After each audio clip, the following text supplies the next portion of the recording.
Welcome to my world history notes where I read from the book that I wrote to teach homeschoolers world history called A Bible Believer Looks at World History. You can find it on lulu.com, amazon.com, or at the Bible Baptist bookstore. Or you can just follow me here. We're continuing to discuss the founding of Rome and the legends and what we do know about it. Let's just continue. Now, according to the Roman poet historian, about the same time, what I was talking about yesterday, the Tarquin rule. This is about the same time that one of the Tarquin nobility sexually assaulted the wife of another, a lady named Lucretia, who, after informing her father and brother of the assault, committed suicide. It was then that Lucius Junius Brutus, who had survived Tarquin brutality, that murdered his father and his brother by playing crazy, urged the Romans to throw out the Tarquin king. Brutus appealed to the army with the story of Lucretia, who became the model for feminine virtue, and the Tarquin king had to flee for his life. Now, an assembly of citizen soldiers convened, and instead of a king, elected two consuls with equal powers to rule for a year. The first consuls, legend holds, were Brutus and the husband of the deceased Lucretia, who resigned and was replaced by Publius Valerius, known as Publicola, or friend of the people. Now you know where the word public comes from historically. He got his name by putting through several laws that became standards in Rome. One was that any man who tried to make himself king could be killed without trial. Look forward to what happened to Julius Caesar in a different light. Also, any citizen condemned to death had the right to appeal.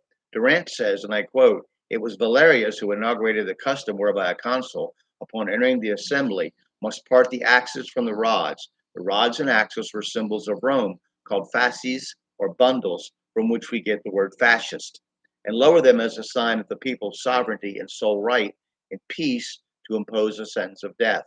The political effort had consequences.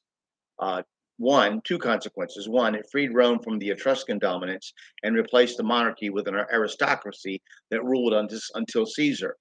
This did not help the poor, however, who were never free from exploitation by the powerful.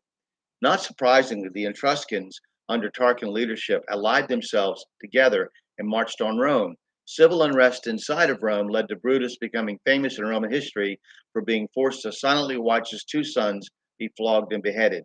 The bridges were destroyed to keep the Etruscans from entering Rome, and it is here that Horatius stands alone against the invader as the last man on the Etruscan side of the ruined bridge, who fights off the enemy and then swims in a hail of arrows and spears to his comrades on the other shore. In spite of this, Rome surrendered and a peace was created, but the monarchy was not restored.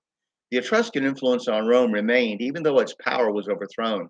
The Latin language, Roman numerals, and the name Roma, from the Etruscan word rumen for river, all came from them.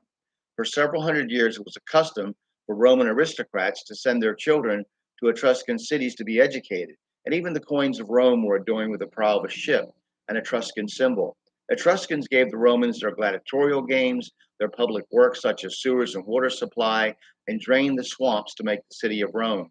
Rome, which had a higher status for women than Greece did, got that too from the Etruscans. Roman weddings, funerals, musical instruments, and music all originated with the Etruscans. The term Tuscan style still survives. However, the inordinate emphasis placed on self discipline and sacrifice to the state and the greater good, the brutality and love of bloody death as entertainment, and super patriotism were all Roman. So I'm going to stop there and we'll pick it up with the Roman Republic next time. Thank you.